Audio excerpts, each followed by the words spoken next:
Hello friend, I myself Sujit Jha, physics mentor, motivational speaker and author.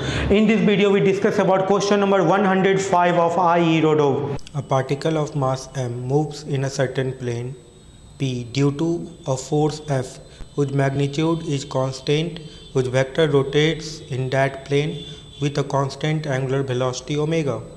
Assuming the particle to be stationary at the moment t equals to 0, find its velocity as a function of time, the distance covered by the particle between two successive stops and the mean velocity over this time. इस problem में एक particle है जो कि stationery एक point पे रखा हुआ है और इस पर जो फोर्स लग रहा है वो रोटेट कर रहा है और उस रोटेटिंग फोर्स का एंगुलर वेलोसिटी कांस्टेंट है. इनिशियली वो एक्स एक्सिस से कोइंसाइड कर रहा था और एट एनी टाइम टी वो जो एंगल ट्रेवल करेगा वो ओमेगा टी के बराबर होगा. मतलब आप जो ये जो फोर्स इस पार्टिकल पे लग रहा है इसका यदि आप इक्वेशन लिखना चाहोगे तो इसका वेक्टर फॉर्म जो हो जाएगा F cos omega T I plus F sine omega T J हो जाएगा. F cos omega T I plus F sine omega T J हो जाएगा. ये फोर्स है. फोर्स क्या होता है? Rate of change in linear momentum होता है. ठीक है, तो D P by D T equals to F cos omega T I plus F sine omega T J हो गया. ठीक है, इसका मतलब आप लीनियर मोमेंटम को यदि लिखते हो तो डी पी का वैल्यू आ जाएगा, एफ को कॉमन कर लीजिए तो cos omega T D T I sine omega T D T J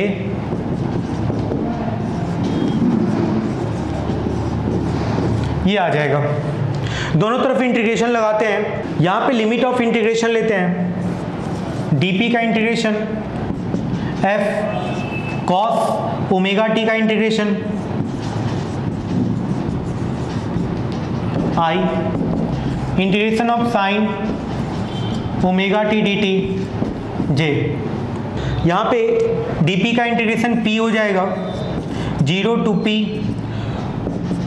cos omega T का इंटीग्रेशन का लिमिट 0 टू t लेना है. 0 से p होगा ये. cos ओमेगा टी का इंटीग्रेशन ये साइन ओमेगा टी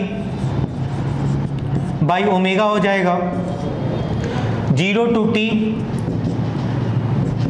और साइन ओमेगा टी का integration minus cos omega T minus cos omega T by omega 0 to t ये आ जाएगा. तो p इक्वल्स टू आ गया f sine f by omega sine omega T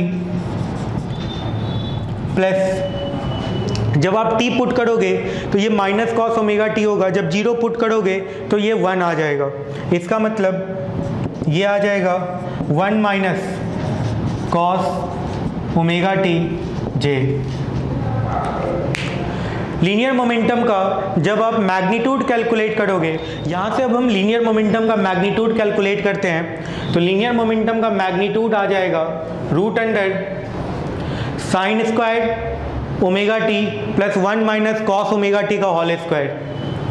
sign square omega T plus 1 minus cos omega T का whole square और into में F by omega. तो यहाँ से p का वैल्यू आ गया साइन स्क्वायर ओमेगा टी, इसको लिखेंगे 1 plus cos square omega T minus 2 cos omega T F by omega. Sign square omega T plus cos square omega T ये 1 आएगा. तो लीनियर मोमेंटम का मैग्नीट्यूड आ जाएगा 2 minus 2 cos omega T F by omega. 2 को यहाँ से common निकालें 1 माइनस कॉस ओमेगा टी ये आ जाएगा एफ बाई ओमेगा. यहाँ से लीनियर मोमेंटम का इक्वेशन आ गया F by omega root under 1 minus cos omega T into 2.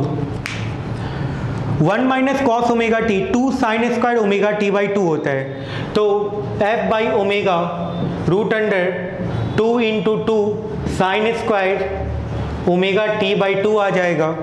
तो लीनियर मोमेंटम का इक्वेशन आ जाएगा F by omega 2 sine omega T by 2। Linear momentum को m भी लिख दें तो ये आ जाएगा F by omega sine omega T by 2। तो वेलोसिटी का इक्वेशन आ जाएगा 2f by M omega sine omega T by 2। ये वेलोसिटी का इक्वेशन आ जाएगा। ये क्वेश्चन के फर्स्ट पार्ट का आंसर है। अब क्वेश्चन के सेकेंड पार्ट में चलते हैं। अच्छा, इस वेलोसिटी का यदि आप ग्राफ ड्रॉ करना चाहते हो तो इसका ग्राफ कैसा आएगा? ये एक साइन का कर्व बनेगा, कुछ इस तरह का इसके वेलोसिटी का एक ग्राफ बनेगा। ठीक है, ये जीरो कब आएगा? जब ओमेगा टी बाई 2 का वैल्यू पाई आ जाएगा तो इसका वैल्यू जीरो आ जाएगा। तो ओमेगा टी बाई 2 का वैल्यू जब पाई आ जाएगा तब वेलोसिटी का वैल्यू जीरो आ जाएगा। तो यहाँ से टाइम का वैल्यू आ गया 2 पाई बाई ओमेगा। मतलब ये जो पॉइंट है ये कौन सा पॉइंट है? 2 पाई बाई ओमेगा है। इतने देर में ये पार्टिकल कितना डिस्टेंस मूव करेगा ये हम लोगों को कैलकुलेट करना है। वेलोसिटी को हम ds बाई dt लिख सकते हैं, लिख देते हैं ds बाई dt। तो ये आ गया 2f by M omega sine omega T by 2। तो यहाँ से ds का वैल्यू आ गया 2f by M omega sine omega T by 2 dt।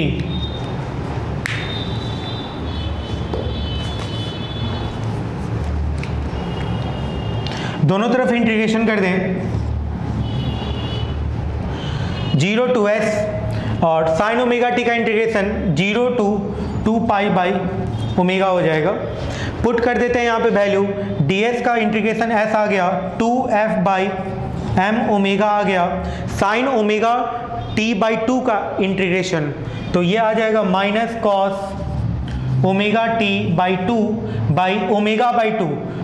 तो ये आ गया, यहाँ पे बाहर मैं लिख देता हूँ 2 by omega.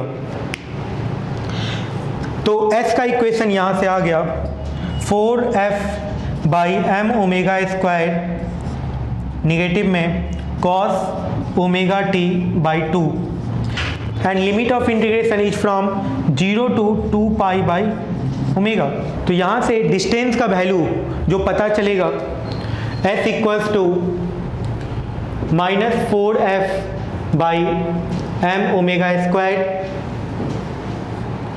Cos omega by 2, t का वैल्यू पुट कर देते हैं 2 पाई बाई ओमेगा प्लस